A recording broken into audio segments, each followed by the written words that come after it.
to the Monday night self-care session. My name is Stephanie Burton. This is Project Glow, and tonight's topic is all about what our relationships are trying to teach us. So in last week's Monday night self-care session, we spoke about the spiritual purpose of relationships. In tonight's session, we're going more into the emotional direction. This came as a result of a lady that I was working with who kept asking me, I keep reading these books, I keep listening to these webinars telling me that each relationship that I'm in has a lesson or is a teacher, but I have absolutely no idea what that means. So I decided that I was going to dedicate tonight's session all about that question of, well, if every relationship that we're in is our teacher, what on earth does that mean? How do I figure it out? What can I do to actually hear that lesson and get that message? So it's going to be about 45 minutes to an hour. I'm going to go pretty fast. I am recording this, so it will be up on my YouTube channel afterwards. If you want to grab yourself a journal, a piece of paper or a pen, I do go pretty fast. But all of this material is also in my courses, and most of them will launch in May 2017. Now, before I carry on, one of the ladies on the other videos asked what glow actually means, and behind me is G for gratitude, L for love, O for ownership, and W for wisdom. And this little thing over here is a symbol which you all know is the yin and yang, and that is basically the most universal law there is that everything is always in balance. All the time. Every person, every experience, every event you've ever been through has equal benefit and drawback, equal light and dark, equal support and challenge, because that's how the world works. So I am just going to make sure that you can see this. Yes. These are the show notes. I will post them in the comments below. These are basically my notes to keep me on track, but they're quite helpful, and you can always print them out as well. So let me just see that everybody's in here, that we are ready to go.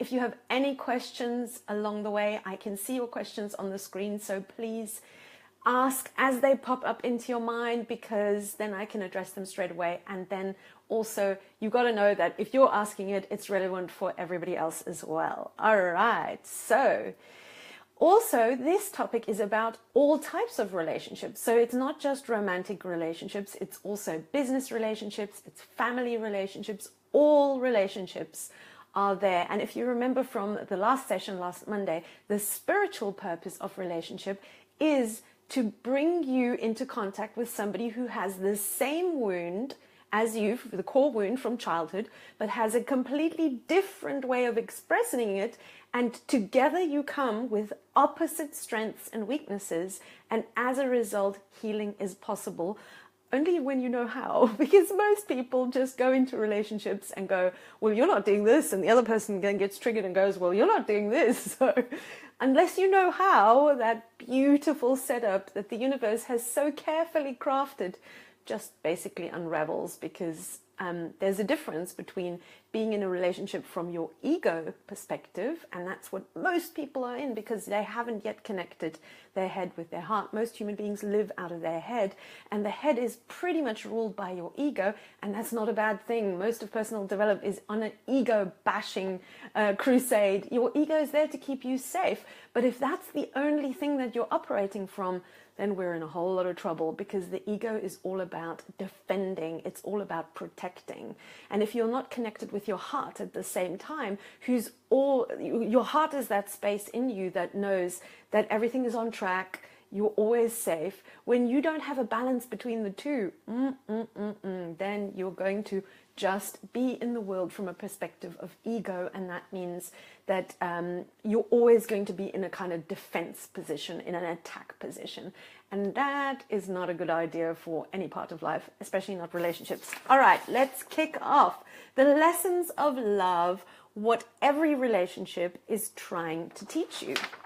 All right, number one is my favorite one. Number one says, No human being on this planet can complete you. I know that's all being kind of manufactured by the romantic novel industry that, oh, you complete me. Was it Jerry Maguire? I can't remember the movie.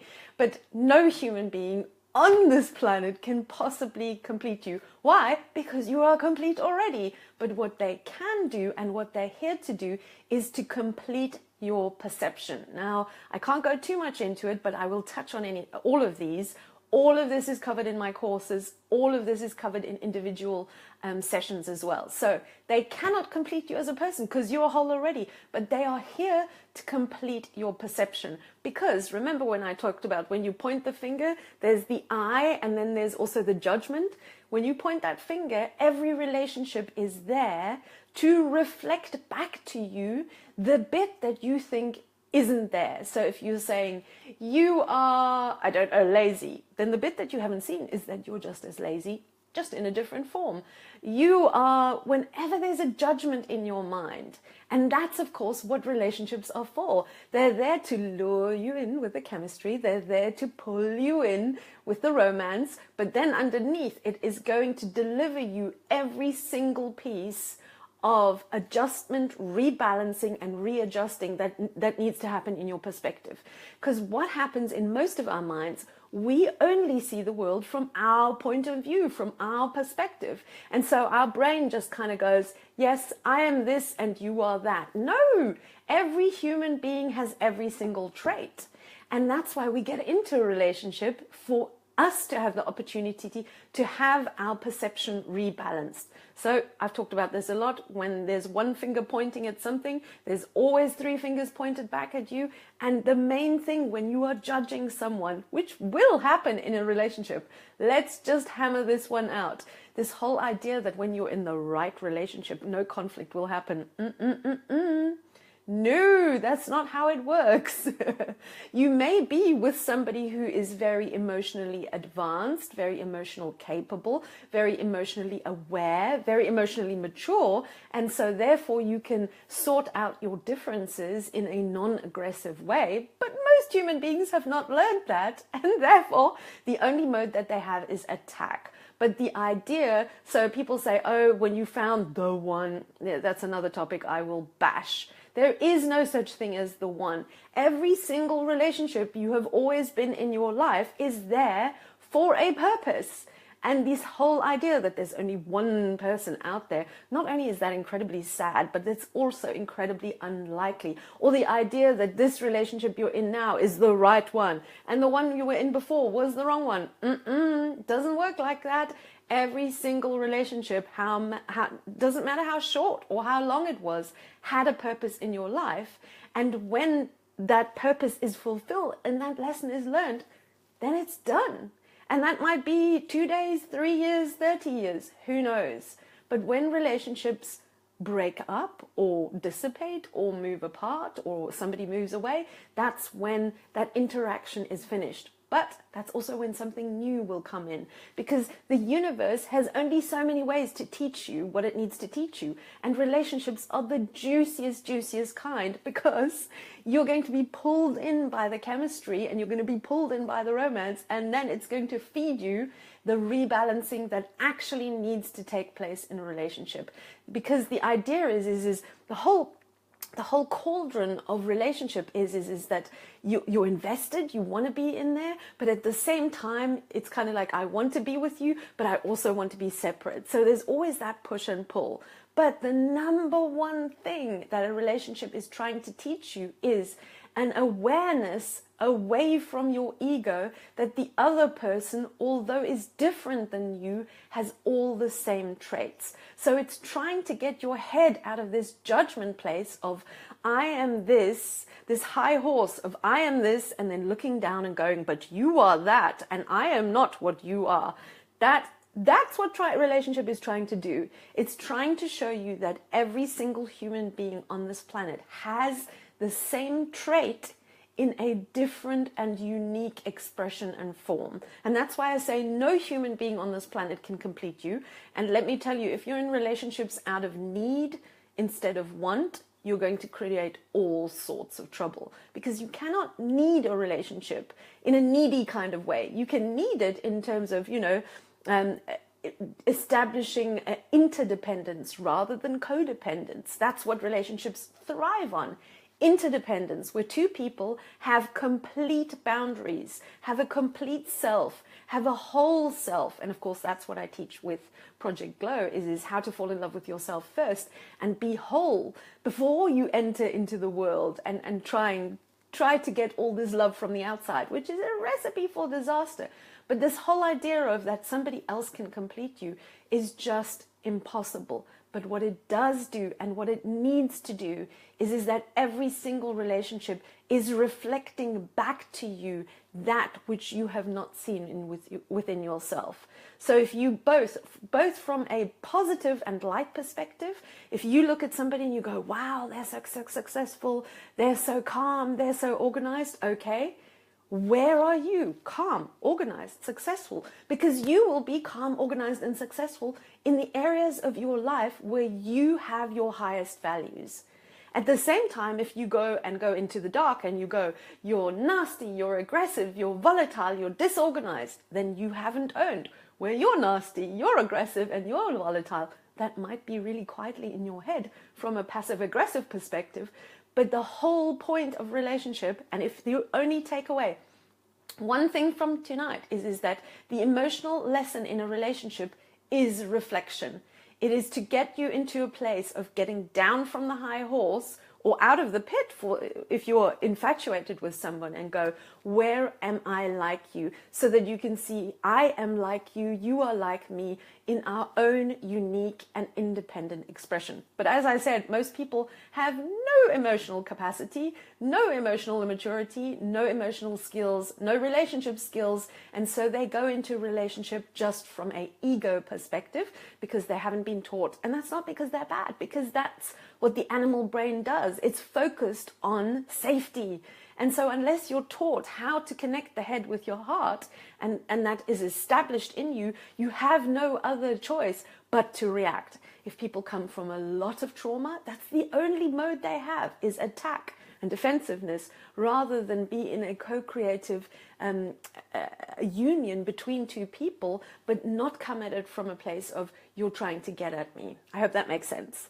Later on this year, I have a great course coming up. It's called the Love Insurance Plan, and it's all about exactly what elements are necessary in a relationship for it to be functioning and successful. I'm really excited about that one. Number 2, it's trying to teach you the difference between real love and the honeymoon. Basically, it's the difference between real love and the infatuation. Because when you first meet someone, guess what? You don't know enough about them. So you can't really love them. It is impossible to love something if you don't know the whole totality of it. Because every single thing and every single person that you love will have, just like in the yin and yang over here, a dark side and a light side. You have a light side and a dark side. They have a light side and a dark side. Until you get to know that person in their totality, I'm sorry, you're just barking up the honeymoon tree. You have made up a story in your mind, who they are and what they're going to do for you and how you're going to live happily ever after. That is infatuation. And most of the time, infatuation is one-sided. So when you meet somebody, you go, oh my God, they're this and this and this and this and this and this and this. So exciting. And then guess what happens? As you get to know them, and I always highly recommend going on trips and days away with people as fast as possible, because that really shows people each other their colors, and therefore you speed the whole process up a lot more, because until you know the person in their totality, real love is not possible. But here's the awesome thing. Think about somebody you've known for a long time, or you really truly love, like a child, a family member, or maybe a hobby or something. You are willingly paying that price. And the whole concept that all love is unconditional, it just is rubbish. Because you are an animal and a spirit. The spirit part of you, your heart, is capable of unconditional love. But that animal brain of yours that is there for a purpose, to keep you safe and to move you forward, your animal brain is not capable of unconditional love. Because even if you are completely in love with a person, or a child or whatever, the moment they put a gun to your head or stab you or try to kill you, you're not in love with them anymore. That's not how, it's because your survival instinct kicks in. Okay, but true love, and let's just put that out there once and for all, the L in glow is all about true love is light and dark at the same time. So when you love someone, you love them for their whole totality. Okay, that's really important because a lot of people confuse infatuation with love. Infatuation is a high. It's a complete chemical concoction in your body where you go, oh, I can't eat, I can't sleep. It's all so amazing. We're going to have, get married and have babies. Yeah, that is incredibly stressful for your body. And it's only half the story. It's only the side. You've only just looked at the upside. Yeah, guess what? Eventually you will come into, when the honeymoon wears off, and when that person shows you what, I love it when people on social media go, they have finally showed me their true colors. No, you're just seeing that person in their totality, and you're getting the real gist of love in that everybody, including you, has a light side and a dark side, and their light and their dark is perfectly aligned for their purpose. But here's the kicker. Their light and their dark, if you're in a relationship with them or a friendship or a business relationship, then their dark and their light is perfect for your journey as well. Okay? So let's go on to number 3. Number 3, the truth about life. And there's that yin and yang sign again.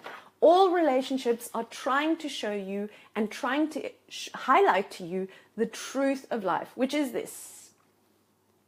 Every single person, every single event, everything that has always happened to you and will always happen to you will always have equal light and dark at the same time. And guess what? The light bit is going to have a downside and the dark bit is going to have an upside. And that means that you will never just be attached to the light, and you can never really get comfortable with the dark, because each of them, there's almost balance within the balance. So for instance, let's just take that. A relationship has downsides because you have to put up with that person's stuff and that person's downside, and it has upsides. But guess what? The upsides, for instance, the companionship, has downsides. Where's that little dot? Has downsides as well, because you get complacent, you get over attached to that person, you stop contacting your friends, you lose your identity. Also, the downside of their character, let's say that, I don't know, what could be a downside of their character? That they're very, very super busy, that they're super busy, they're an entrepreneur, or they work a lot. Well, even their downside will have an upside. But love and life is about the balance of the whole. And suffering and pain and heartache and overwhelm and fear and confusion and stress, guess what that is? Stress, confusion, suffering, all of those things are a half-formed perception of life. So guess all you need to do is, when you're in a state of resentment, in a state of fear, in a state of stress, in a state of overwhelm, is knowing that your brain has only looked at half the story, and therefore you need to look at the light, the other side as well. And therefore the balance of life is here in the middle. This is because every human being has light and dark. Every experience has light and dark. Every challenge will come with an equal support. You will never be without one or the other, because guess what? It pushes you from here with a challenge. It pushes you from here with the support, and then it catapults you forward to your greatness. This is how life works. Challenges are not here to punish you. No, they're here to grow and guide you towards your greatness. And it's so specific. This universe is so perfectly aligned to exactly what you need, both in the support area and also in the push area. Okay, number 4. Every relationship is trying to alert you to the difference between reacting and responding. So it's trying to teach you, through the conflict that you go through and through living with people and interacting with them people, that there's 2 bits to you. There is a head bit, an ego bit, an animal bit, and there is a heart bit, a soul bit. If you live your life from this place, you will continuously be in a reactive state because your ego is only concerned with safety. Your ego is not a bad thing. Don't listen to those people who are ego bashing you. And this idea that you can leave your ego behind or transcend it is rubbish. It is rubbish because you're both an animal and a spirit. The spirit part of you is the place where you have the higher perspective.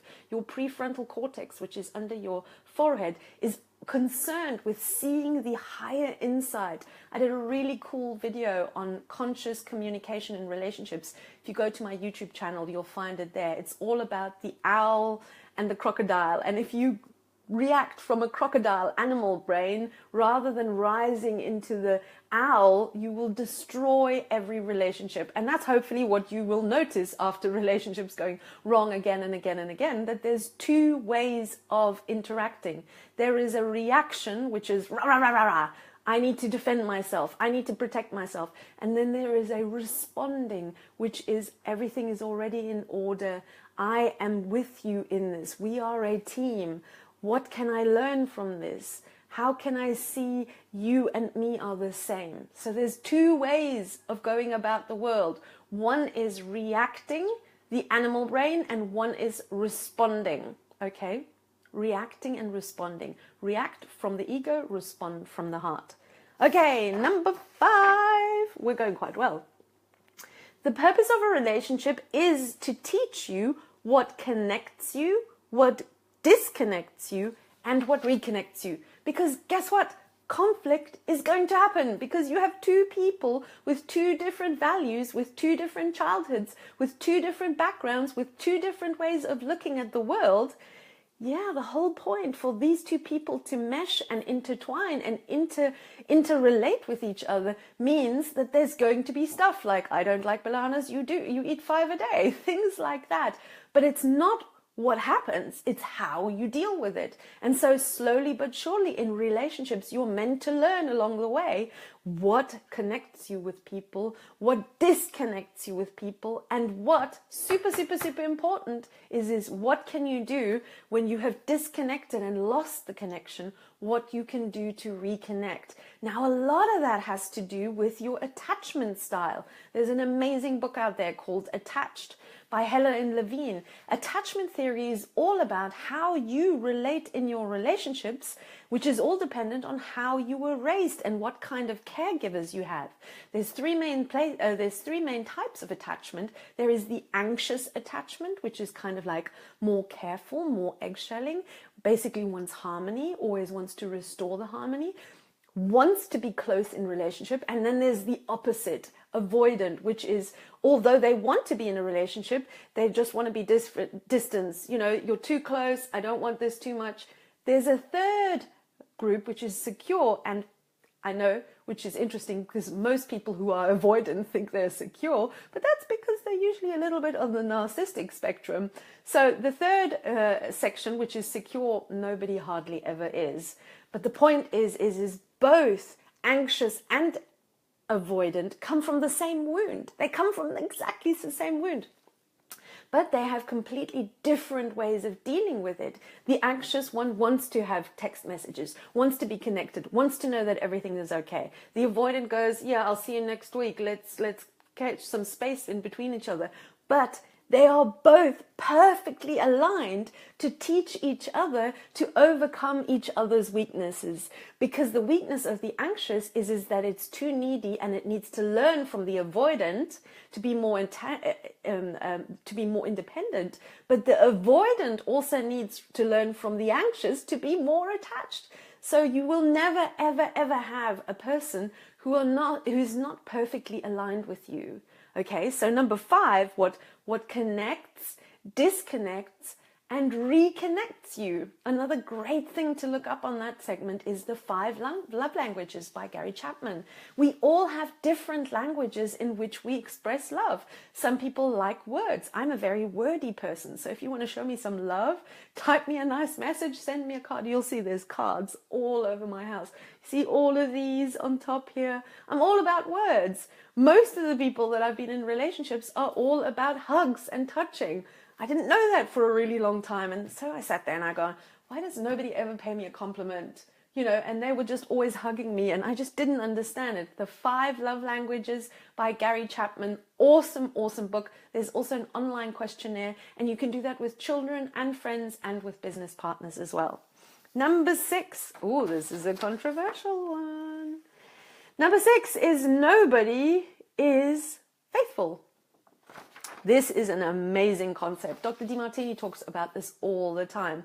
Now, it's not to say that all human beings are liars and evil and all of that, but what you need to remember is that every single human being has an internal value system. And I'm not talking about those, high and mighty, lofty things like honor, integrity, honesty. No, I'm talking about real values. I have a value on building a business. I have a value on spending time with my friends. I have a value on being with my pets. I have a value on going to do yoga. What are the real and tangible things that you value in your life? Now, all human beings are trying to do is go through life to go towards pleasure and away from pain. That's how we're programmed. But what people aren't clear about is towards pleasure means all human beings are trying to fulfill their highest values and needs. And here's the thing, if you're on board with helping them fulfill those values and needs, then there is an alignment. The moment you don't fulfill their needs anymore, Dr. Demartini calls it, their periscope goes up and they start looking around. Because we are both incredibly unconditional in our hearts and incredibly conditional in our animal and ego brain. I know most of personal development tries to say that, it's one or the other. No, it's basically like sitting in front of the TV and also having your laptop on. You are both. You are both a spirit system and an animal system at the same time. But when you connect the two, you can live in balance, knowing that both have upsides and both have downsides, but that you need to be connected in this heart and head existence. Because if you're just living from the head, you're going to spiral out into confusion, overwhelm, fear, stress. You're going to be a miserable person. And that's why all the time I talk about how to reconnect the head to the heart so that you can be in a calm mind and a steady heart, because that's the ultimate outcome of everything that I teach you. Here, let's go back to that. No one is faithful to you. They are faithful to, they might have a very high value on being in a relationship. They may have a very high value on not leaving their children behind. They may have a very high value on the things that you are and do for them. But at the end of the day, please, please, please, please be really clear that it's not because people are evil or awful or anything like that. It is as human beings, we are programmed biologically in our structure, in our physical flesh and human being, to fulfill our highest needs and our highest values. On the website for Dr. Demartini, I'll put it in the link below, there is a section where you can go in and you can answer a questionnaire and find out what your values are. You can also look at your partner's values. What do they spend most of their time doing? What do they spend their time, money, energy, thought, and life doing? That's their values. That's what they want more of. That's also why relationships fall apart. Well, mostly they fall apart because people cannot communicate and have unrealistic expectations. But one of the reasons why relationships fall apart is because people don't see how the other person is fulfilling their values. Because that's ultimately what we're all programmed to do.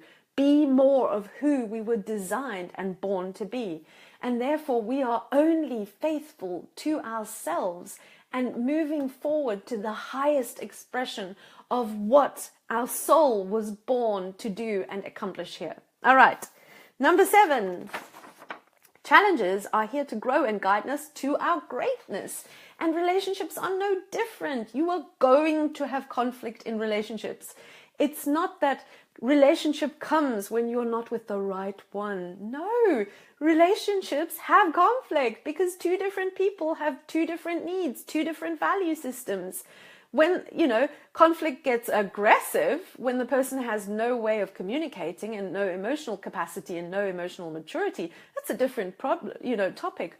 But discord is there for you to maintain your boundaries, but also interact and interconnect and be interdependent with the other person. So I love that infinity sign. So there's you, and your self is whole, and then there's the other person. And relationships are about that contact point. Is how can you create a yin and yang, an interdependentness, no, not a codependence, not an independence. I don't want to be with you. You do your thing, I do my thing. An interdependence. And that is what challenges are trying to, bring to you in relationships. Is the whole point that, okay, so you have this view and I have this view, or you have this need and I have this need, or you do this and I disagree with you. How can we make this work? How can we get to a place where both of us get what we need? This whole idea that relationship is about compromise, absolute baloney. It's about making sure that you can see when the other person is fulfilling their values, it's fulfilling yours as well. And when they are following their needs, you're benefiting too. There is no such thing as giving up on yourself or compromise. No. I teach a lot more about this in the Love Insurance Plan at the end of the year when it comes out. But this idea that somehow great relationships requires great sacrifice. There is no sacrifice. You are benefiting. You are getting something out of that person following what they need to do, or not agreeing with you, or wanting something different to you. But challenges, this whole idea that a lot of people come to me and they say, oh, my husband and I, we disagree a lot. I'm probably not with the right person. No, sorry, that's not how it works. Differences are going to come, whether that is a friendship, a business relationship, with your children, with your romantic relationships. It's how you handle it. And that, of course, comes down to whether you've learned how to really communicate, and how to lead with the wish in disguise, and how to create an interdependence where your boundaries are respected and their boundaries are respected. And just a little in between there, being somebody who cares a lot and is empathetic a lot does not mean you have any relationship skills whatsoever. Let's just take that off the table. A lot of people say, oh, I'm really good at relationships. And I go, why is that? And they go, oh, because I care really deeply and I'm really, really empathetic. No, sorry. It is a prerequisite, and it certainly helps in relationship. But communicating in a relationship where you create an interdependence between the other person and yourself, that has nothing to do with that. Caring and kindness is important in relationships, for sure, but really making sure that you respect yourself and the other person. Because a lot of people who care a lot and who are very empathetic, they are in an eggshell mode. They give up on themselves a lot. That's not a relationship. That's a one-sided arrangement. That's a codependency. So, let's just make sure that we understand that actually when conflict and disagreement comes into your relationship, that is the moment where you are invited to lean in. Because most people will want to shut down, remove themselves, go where the grass is greener, rather, avoid the discomfort and the tension. But the moment conflict and difficulty arises in your relationship, that is when it turns real. That is when it becomes a real relationship. And that is the moment you are invited to step up into this exceptional, beautiful sanctuary of interconnectedness that you both need to pledge your allegiance to, and that you both need to learn in it and within it. I have a very good colleague in the DeMartini work. His name is Jason Gaddis. I'll put his link in the comments below. He has a Smart Couple website and Smart Couple podcast. The stuff is amazing. It's all about how to fight fair, how to actually be with somebody that pushes your buttons. It is absolutely stunning stuff. I'm moving on to number 8. Intimacy. Can you see that? Intimacy. I don't know if you saw that amazing movie with who was it? Mike Myers, I think. He's making fun of it's the Love Guru. Yes, the Love Guru. And he goes, intimacy is into me, I see. But the funny thing is, it's real. It actually is real. Most people think intimacy is created by, the sexual chemistry. And although in the beginning that might certainly be something that pulls you in, but intimacy has to do with being vulnerable. Within that moment where you feel the tension and you feel the discomfort and you want to run and you want to turn away and you rather want to follow the illusion that somewhere out there's somebody better for you because you haven't found the one, which is bollocks. That moment where it becomes difficult, that's when you need to see inside yourself, see the reflection, see how you are not capable of meeting the person at the place where they need to be met and maintaining your boundary at the same time. Because intimacy is, I'm going to be vulnerable. I'm going to lean into this difficult conversation, this difficult scenario, because guess what? Intimacy is not created by learning the Kama Sutra. Intimacy is created by overcoming difficult situations and by overcoming the tension that you really just want to run away from, and then lean in and say, look, I have this really difficult thing to discuss with you and I'm feeling really vulnerable and I'm actually quite scared, but can we just talk about that? That is the thing that builds intimacy. Vulnerability, seeing into yourself and acknowledging that you feel vulnerable and that you want to run away and that you rather don't want to do this. Overcoming difficulty and conflict and reconnecting and respecting the other person and not leading with your ego and attacking the other person with your crocodile, but actually going into this from a team perspective. What can I learn? How can we grow this? That builds intimacy. And you'll be amazed how the bedroom goes blah, blah, blah, blah, blah, all the way up when your emotional connectivity is actually sorted. And for your emotional connectivity to be sorted, you need to eat a lot of humble pie in the beginning. And you can't lead with your ego. It just doesn't work. Number 9, men and women are different, but want the same thing. Now, we can classify this as men and women, or we can classify this as masculine versus feminine, because we all are fluid in this spectrum.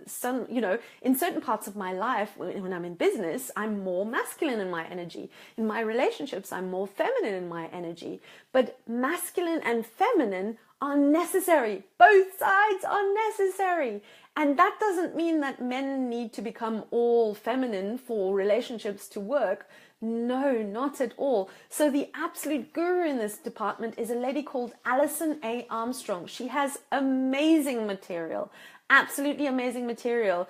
Her audio books on Audible are absolutely stunning. I'll put it in the link below. So part of relationship is teaching you that there is a different way of expressing life, that there's a different way of life expressing itself, but that both parties have beauty and darkness, that both masculinity and femininity has upsides and downsides, but that actually we perfectly match each other because we both have strengths that we bring to the table. We both have weaknesses, but here's the amazing thing, which is all about number 10 is both parties always come to the table with opposite strengths and weaknesses, because you are always perfectly matched with whoever you are in a relationship, even if it's a difficult or a dysfunctional relationship, because even abusive relationships, and I've been in plenty of them, are still teaching you something, are still teaching you the lessons. They might be lessons that you need more self-love, more self-respect, more boundaries. I mean, that's why bullies come into our life, because our boundaries aren't defined enough. But number 9 and number 10 go together, is that most of the time, Alison A. Armstrong says is that most women think that men are just hairy, difficult women. They're just trying to be difficult. And most men think that women are just smaller, over-emotional versions of men. And I love the way that she explains it. But this whole idea that there's Mars and Venus, yes, of course. But that's not to say that men are unemotional. Not at all, not at all. They just express their emotions in a different way. They have different needs. But what is most beautiful about most masculinity and femininity is both come to the table desperately and deeply craving connection, real, authentic soul connection. We just have a completely different way of going about it. So this whole idea sitting here of going, well, pointing your finger at your partner and going, why does this woman do this? Or kind of a man looking at a woman going, why is she so emotional? Well, because she's different, maybe, and this is gross generalization, of course, but it's like coming to an awareness that men and women, masculinity and femininity, however it's distributed in that person, is different to each other. And so a different language and a different sensitivity is required to connect the two together. But mostly what's required first up is a respect that the other person has a strength that you need, and then also being open to the other person because your weakness requires their strength. And nobody comes to the table without a weakness. Let's take that off as well. Is you have a strength, you have a weakness, they have a strength, they have a weakness, and together you are perfectly matched.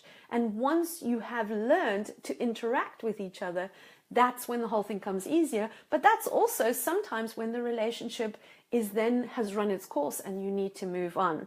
So I'm just going to run through them again. Is no person can complete you. Doesn't happen, but they do complete your one-sided perception of the world. Number 2, there's a difference between real love and infatuation. Real love is light and dark. Number 3, relationships teach you the truth about life, that every person, every experience, every conflict, every challenge has light and dark equally. No human being on this planet is only nice. No human being on this planet is only nasty. There's always both in the yin and yang, perfectly displayed. There's a difference between reacting from your ego place, from the nasty crocodile, rah, rah, rah, rah, rah, and there's a place from reacting from your soul. And your higher perception, which is in your prefrontal cortex, allows you to react, to take that reaction and turn it into a response, which is a heart-based response. Then also relationships teach you, they're a journey to learn what disconnects you, what connects you, and what reconnects you. I've talked a lot about in my past webinars all about what kind of attachment style do you have? Are you anxiously attached? Are you avoidantly attached? That's really, really important to know. Also, what kind of love language do you have? Is it hugs? Is it their 5 love languages? I don't remember all of them, but it's really important. It's a great test. I'll put it down in the comments below. Number 6, no one is faithful to you. I'm sorry that I'm going to bust that one. Every human being on this planet is subconsciously programmed to fulfill their highest values. Now, their highest values might be to be in a relationship with you or to be in a marriage with you. But every single human being is faithful and follows and wants to grow into the highest expression of who they are. Okay? Number 7, challenges come to grow and guide us. And the moment conflict and challenge comes into your life does not mean that you're with the wrong person. Unless, of course, they're completely and utterly emotionally or physically abusive, then sure as hell it's a sign to get out. But when conflict arises, the normal conflict, who takes the bins out and where to go on to your next holiday or how to manage your money, that is an opportunity not to shut down, because that's an opportunity for you to step into real love, real connection. Because number 8, intimacy, deep, that place that we all want to end up in, deep, soulful, authentic connection from the heart is only possible when you lean into the discomfort of difficulty and conflict. Difficulty and conflict doesn't need to be traumatic or nasty, but that requires both human beings to learn how to communicate from a conscious perspective rather than their ego, letting their ego run the show and descending into criticism and contempt and stonewalling and defensiveness. Because that, as soon as somebody criticizes you, is super defensive, is either shutting you down or or is kind of like calling you names, or is just kind of rolling their eyes at you, you know that they're coming from a place of ego, and very likely they've never ever learned how to communicate consciously from their heart and actually stay in their heart even when the situation is difficult. Last two, number 9 and 10, men and women are completely different. They are. The masculine and feminine in each one of us is differently explored and expressed, but that both human beings are always different, but that they're perfectly aligned, and that the other person's strength is your nourishment. But at the same time, we can't stand in the towers of our strengths and look down on the other person's weakness and go, you should be more, I don't know, organized. You should be more this. Oh, you should be more that. No, your job is to stand strong in the tower of your strength, come down out of that tower and meet the person at their wounded child, because their wounded child weakness needs your strength. Not from a bullying drill sergeant, hammering them from your tower, but coming down into your vulnerability and meeting them at their most wounded self. Because guess what? We all arrive in our relationships frightened. We all arrive in relationships with not having a clue how to do this properly. We need to learn. We need to learn how to be with each other. But most importantly and foremost, you need to learn how to be with yourself and manage that head and heart connection. And that is all I have for you today.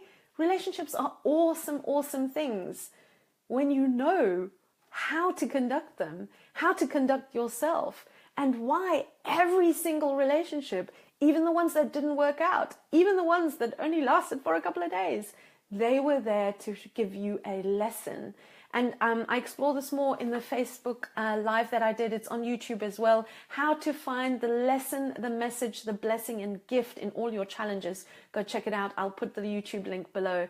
If you have any questions, please post them in the comments below. Please share this with anybody that you know that might benefit from this. Thank you so, so much for your time. I'm so, so grateful. And I will see you next week, Monday, for another Monday night self-care session. Thank you so much. Take care. Bye-bye.